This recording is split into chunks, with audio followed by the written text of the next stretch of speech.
eu venho sentindo de ensinar sobre isso. Faz uns 6 meses, sobre o poder da família. E um dia eu fiquei reparando na minha família, nos meus filhos e netos, genro, nora, e eu tenho uma filha que ainda não é casada e ela será muito bem sucedida caso haja algum interessado, ok? Fomos em uma reunião em Washington, fizemos um banquete para o presidente Trump, honrando o presidente Trump por apoiar Israel. E uns dias antes eu discursei em um encontro empresarial de judeus com cerca de 200 líderes empresariais judeus do mundo todo. Eu, a Katie e o Wanderson éramos os únicos gentios, mas eu fui o único gentio a discursar. Eles estavam falando sobre por que apoiamos Israel e por que fazemos tudo isso. E no fim do evento, numa entrevista, me perguntaram: pastor, muitos desses judeus nunca conheceram um cristão, nunca conheceram um pastor, nunca ouviram alguém falar como você. Queremos saber, você tem alguma segunda intenção? E eu disse: como cristão não posso mentir, eu tenho uma segunda intenção. É mesmo? E qual seria, hein? E eu disse: tá vendo minha filha? Ela ainda não casou e agora tem umas 13 mães judias trazendo seus filhos para tentar. Não sabemos do que vai dar, mas estamos orando, enfim. Bom, eu olho para isso e eu penso, sabe? É tão incrível ter uma família que se entende bem e não é dividida, porque você vê o tempo todo o diabo entrando e dividindo as famílias. Olha, o Salmo 133 diz: onde há união, esse é um dos textos que a Tis mais gosta. Onde há união, o Senhor ordena a sua bênção. Então eu quero que pensem nisso. Por que o diabo entra e tenta dividir o lar? Porque ele está roubando a sua bênção. Mas Deus diz: quando eu vejo união, eu ordeno ali a minha bênção. Se você procurar a palavra divisão no hebraico, significa dividir, separar, destruir.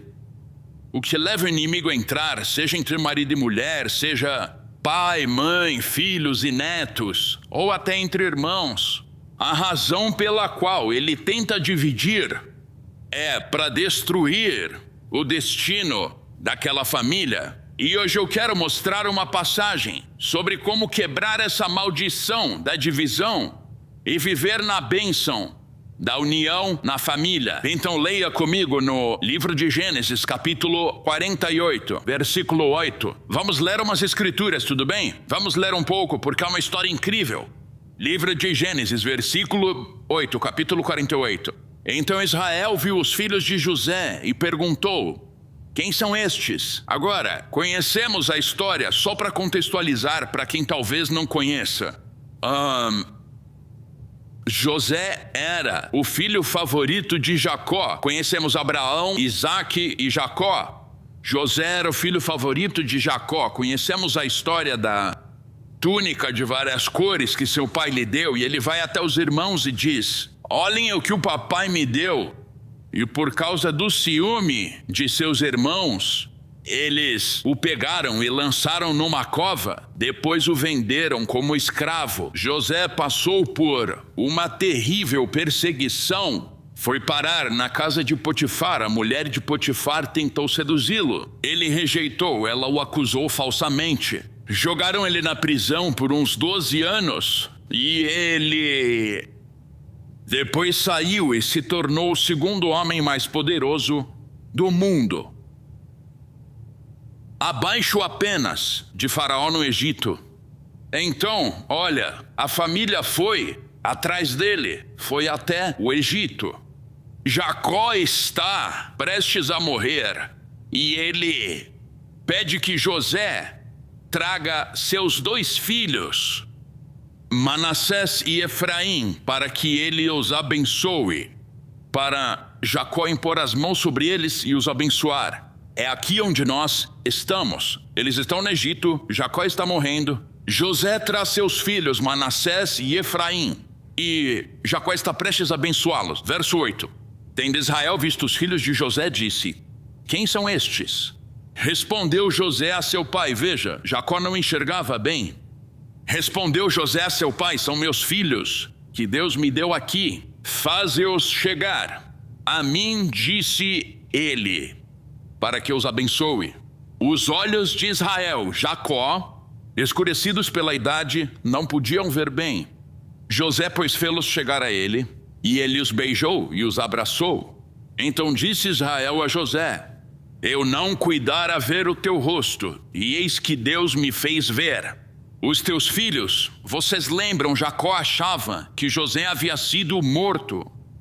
E José, tirando-os dentre os joelhos, inclinou-se à terra diante da sua face.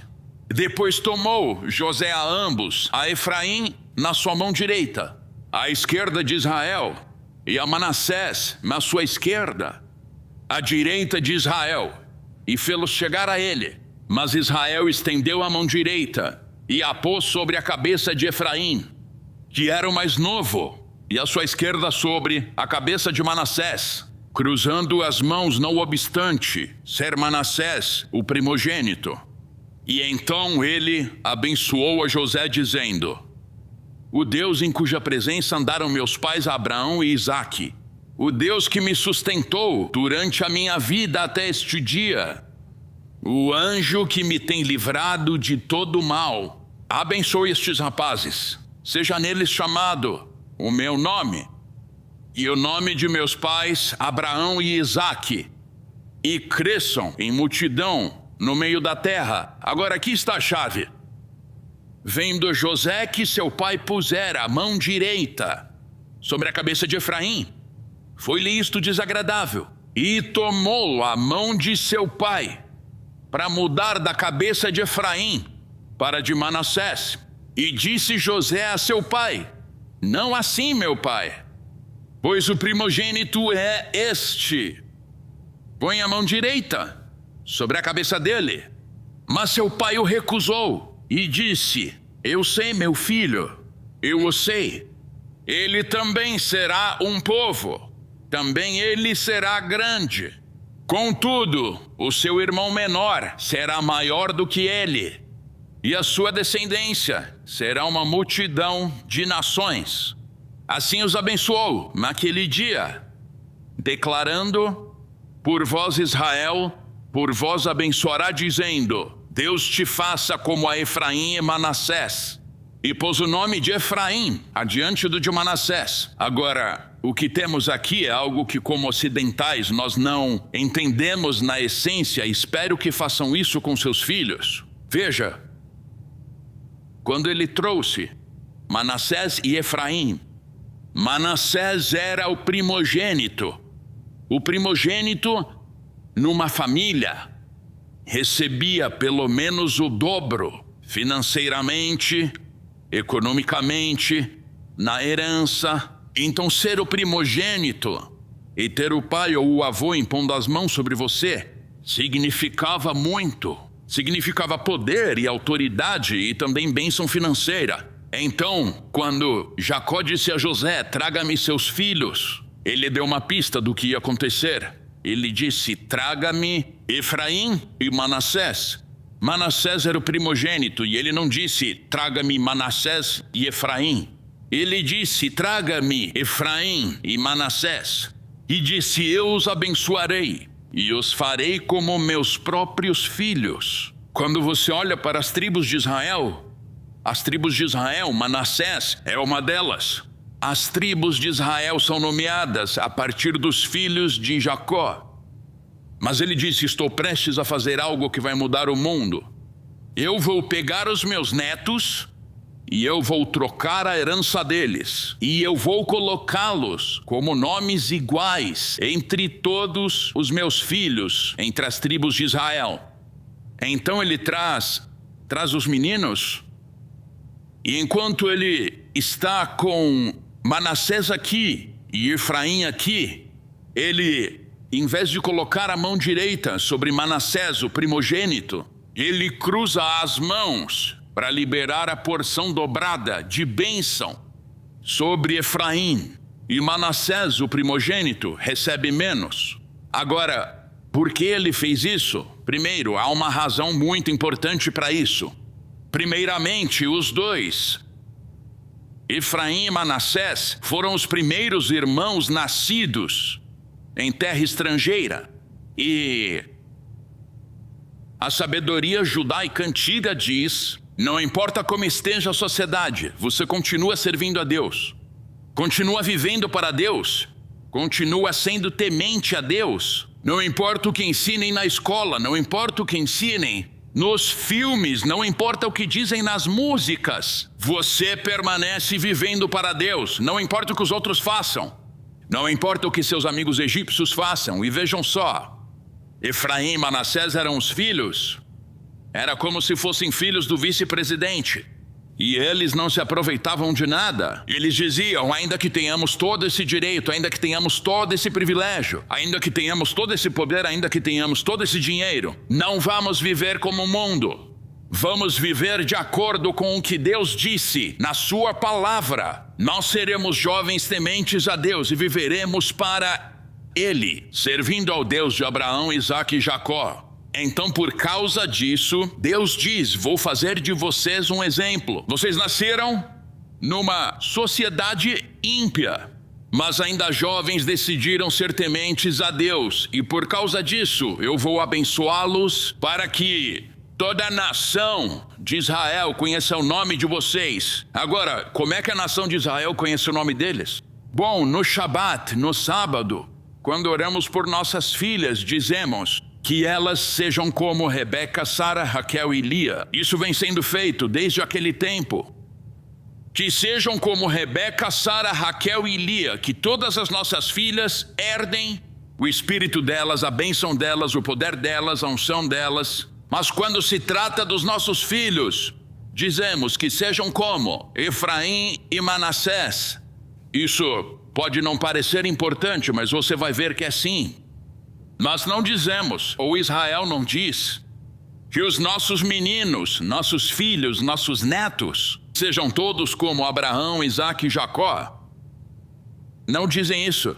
Você pensaria que seria isso, não é? Que todos os nossos filhos, sabe, fossem como Abraão, como Isaque, como Jacó. Eles dirão que você seja como Efraim e Manassés. Primeiro, porque foram jovens tementes a Deus. Não importava o que o mundo fazia, eles viviam para Deus. Mas aqui está a razão principal. Diz para mim por que José, quando os trouxe, disse: não, pai, você está errado. E Jacó disse: não, eu sei o que eu estou fazendo. Porque até os dias de Efraim e Manassés tem havido, desde o princípio dos tempos, uma maldição geracional de divisão em cada família. Voltando até Caim e Abel, voltando a Isaque e Esaú, você volta para Jacó, ou Isaque e Ismael. Volte até Jacó e Esaú. Tem havido, desde o princípio dos tempos, uma maldição geracional de divisão. Então, quando Jacó impõe as mãos sobre Efraim e Manassés, você quase pensa que é Jacó, que foi Jacó que iniciou o problema tudo de novo. Jacó deu a José a túnica de muitas cores. Isso provocou ciúme nos irmãos. Eles o lançaram numa cova e na casa de Potifar, depois a prisão. Tudo que ele passou, e agora vai fazer isso outra vez. E ele disse: não, porque estamos prestes a sair de Gênesis e começar a jornada do Êxodo rumo à terra prometida. E antes de iniciarmos essa jornada, que será o destino de todos nós, precisamos quebrar essa maldição que divide a nossa família, porque divisão significa destruição. Mas Deus disse: onde há união, ali ordenarei a minha bênção. E então, quando ele disse, todo o mundo, todo Israel dirá que os nossos filhos sejam não como Manassés e Efraim, nem como Abraão, Isaac e Jacó, mas nós vamos quebrar essa maldição sobre a nossa família. Consegue imaginar? Você ama a Deus e serve a Deus, mas geração após geração tem uma maldição de divórcio na sua família, ou a maldição de o pai não se dá bem com o filho não se dá bem com a mãe não se dá bem com a filha, os irmãos não se entendem. Não há bênção nisso. Sabe, quando eu estava lá com a Tis, estávamos tão gratos por ela estar em casa. E vocês sabem bem que a Tis fica bem emocionada. Foram 7 anos de uma jornada muito emocional. E quando íamos comer, ela disse, eu quero dizer uma coisa. E ela disse, eu quero agradecer a Deus pela nossa família. Eu quero agradecer a Deus por trazer união para a nossa família. Quero agradecer a Deus por me dar um filho ótimo, um filho e ótimas filhas, e também uma ótima nora e um ótimo genro. Só preciso de mais um ótimo genro para poder ter outra neta. Vamos lá, Jesus, por favor.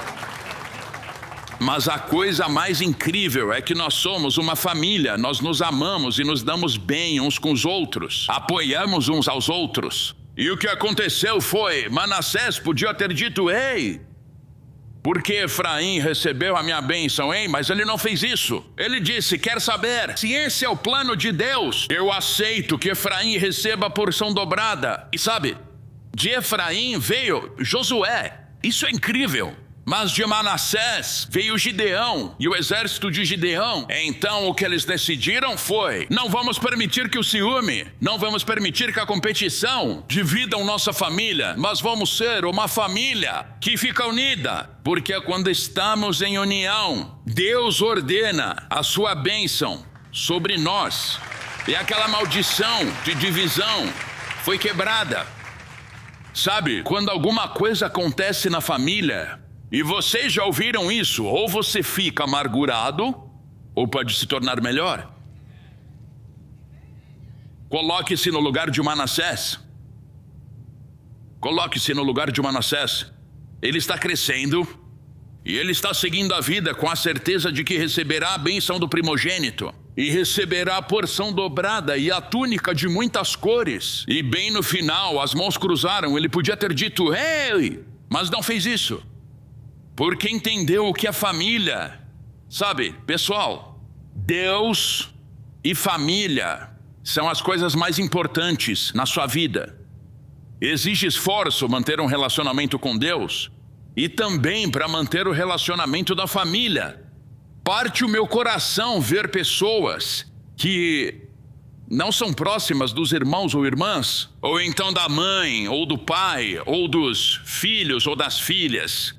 E hoje nós podemos quebrar essa maldição. É disso que essa passagem trata. Olha só, me ajudem a lembrar o que aquele pastor alto e bonitão diz. No hebraico antigo não existe uma palavra para. E aqui estamos, Deus colocou isso no meu coração meses atrás. E então Israel vem e diz, ei, você gostaria de se unir a nós para trazer a tribo perdida de Manassés? Isso é um sinal. Deus vai trazer restauração para a sua família, cura para a sua família. Pastor, como isso acontece? É um milagre. Como há 7 anos, quando disseram para Tis que ela tinha 4 meses de vida. E agora, hein? O nosso Deus é um Deus de milagres, amém? Sabe, eu ensinei, acho que faz um mês, ensinei como você deve acordar de manhã. Vocês lembram disso? Como é que você acorda pela manhã? Você diz, Deus habita nos louvores do seu povo. Então antes de seus pés tocarem o chão, antes de começar a sua jornada física, você acorda e diz, Modéani, Pai, eu sou grato ao Senhor. E você começa o dia louvando a Ele, pelo que Ele fará em seu dia, certo?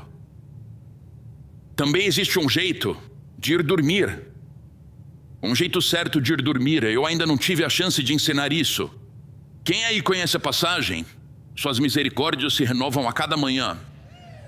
Levanta a mão quem conhece esse versículo. Alguém sabe o que significa? Quando você pensa, as misericórdias se renovam a cada manhã, então elas não se renovam à tarde? Pai, me perdoa, só amanhã de manhã. E existe uma razão para isso. A sabedoria judaica antiga diz que existe uma maneira de acordar e também de comer e dormir. E eu, se der tempo, eu ensino, mas rapidinho. A primeira coisa que você faz quando vai para a cama e se prepara para dormir é dizer a Deus: eu perdoo qualquer um que tenha me ferido hoje. Perdoo qualquer um que me feriu hoje.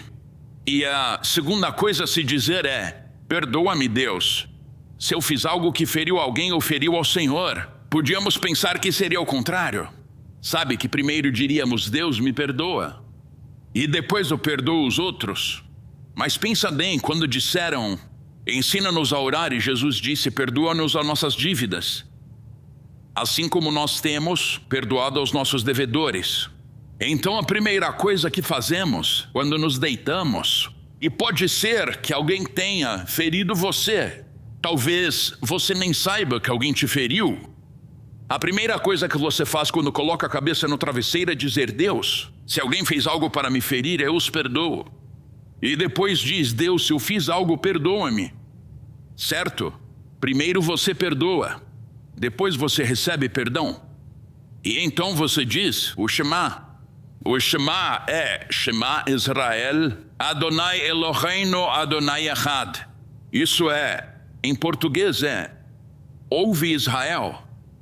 Ouve Israel. O Senhor nosso Deus é o único Senhor. Agora, de onde vem isso? Todo judeu diz isso o tempo todo.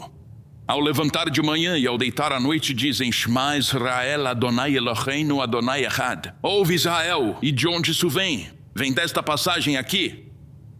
Quando Jacó está morrendo, ok? Ele transfere a bênção que deveria ir apenas para seus filhos, também para seus netos. E ele quebra em sua família a maldição de divisão, de ciúme, de inveja e de contenda. Agora ele está morrendo. E se você olhar lá no final, venha comigo até o final disso, em Gênesis 50, versículo 15. Acompanhem aí. Ele já passou a bênção, mas agora olha só, deixa eu explicar isso. Ele está preocupado. Agora que eu estou morrendo, será que meus filhos vão agir como antes? Como quando colocaram José na cova? Estão servindo a Deus, porque José está no comando. Servem a Deus porque eu estou olhando.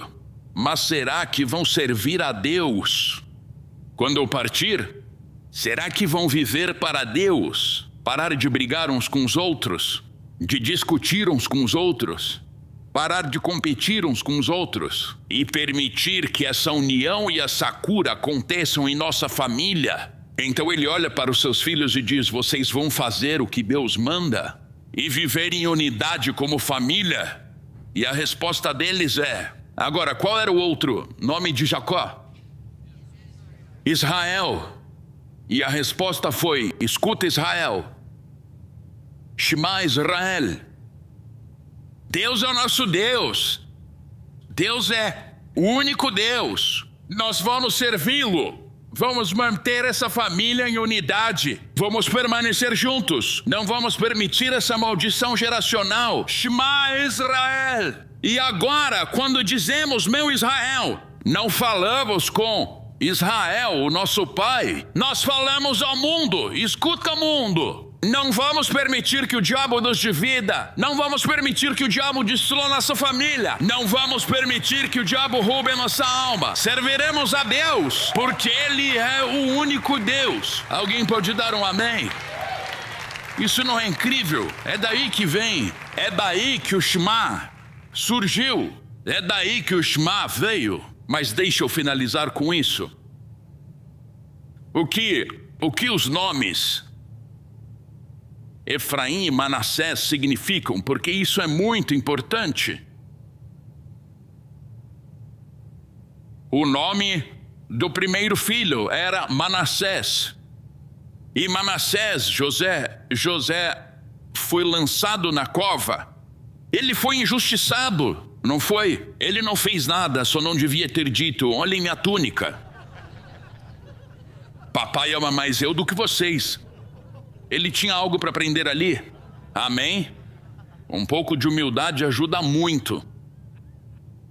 Mas ele foi traído pelos irmãos e lançado numa cova. Disseram ao pai dele que ele morreu. Ele foi vendido como escravo. Fez o certo na casa de Potifar e acabou na prisão por 12 anos. Ele podia se amargurar. E agora ele está no Egito, o segundo homem mais poderoso. Ele tem um filho e o batiza com o nome de Manassés. E esse nome significa: eu esqueço a minha dor. Eu decido esquecer a minha dor. Eu decido não ser amargurado. Já ouviu alguém dizer: ele me deixa tão bravo? Ninguém pode te fazer ficar bravo. Você decide ficar bravo. O nome do primogênito: eu esqueço a minha dor. Mas aqui está a razão, a terceira razão pela qual Deus disse que Efraim viria primeiro. Manassés significa: eu esqueço minha dor. Já Efraim, mesmo estando ferido, eu prosperarei. Mesmo tendo sido traído, eu prosperarei. Mesmo tendo passado por algo ruim, eu terei uma vida frutífera. Comecei usando drogas na faculdade e logo comecei a traficar. Eu cheguei a me envolver com Pablo Escobar, tentando contrabandear cocaína para os Estados Unidos. 7 mandados de prisão, uma vida destruída. Mas foi ali, no fundo do poço, que Deus me encontrou. Ele não apenas me salvou, ele me enviou. A Jornada de um Viciado a Jerusalém. Garanta a sua edição em editorafamilia.com. Obrigado por se juntar a nós na transmissão de hoje com o pastor Larry Huck. O pastor Larry trouxe muitas revelações de mudança de vida para o corpo de Cristo, incluindo ensinamentos sobre quebra de maldições familiares e os 7 lugares em que Jesus derramou seu sangue. Mas talvez a revelação mais extraordinária seja seu ensinamento sobre a restauração das raízes judaicas do cristianismo e a permanência com Israel. Convidamos você a conhecer mais sobre nosso ministério visitando nosso site em larryhuckbrasil.com e nosso canal no Larry Huck Brasil no YouTube. Oferecemos muitos recursos gratuitos em português que irão enriquecer sua caminhada com o Senhor e prepará-lo para viver uma vida vitoriosa e próspera. Você também pode contribuir com nosso ministério em larryhuckbrasil.com. Sua oferta, seja grande ou pequena, abençoará Israel. Temos muitas ações especiais que estão literalmente salvando vidas e cumprindo a profecia bíblica do fim dos tempos, incluindo patrocinar Aliá, alimentar os sobreviventes do Holocausto, comprar ambulâncias e muito mais.